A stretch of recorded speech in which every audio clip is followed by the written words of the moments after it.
எந்தன் பரங்குன்றில் இருக்கின்றான் பழனியில் நீயும் பழஞ்சோதியானாய் நீ பிரமனுக்கருளியவா பிரணவப் பொருளோனே பிறவா வரமருளி பிரம்மமயமாக்கிடுவாய்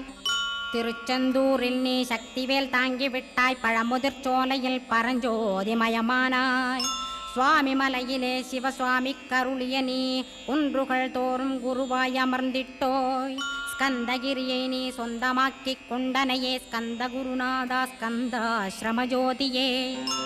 பிறப்பையும் இறப்பையும் பெயர்த்து காத்திடுவாய் பிறவாமை என்கின்ற பெருவரம் நீ தந்திடுவாய் தத்துவ குப்பையை மறந்திடச் செய்திடுவாய் எந்த நினைப்பையும் எரித்து நீ காத்திடுவாய் ஸ்கந்தா சரணம் சரணமடைந்திட்டேன் சடுதியில் வாருமே சரவணபவனே உன்னருளாலே நான் உயிரோடிருக்கின்றேன்.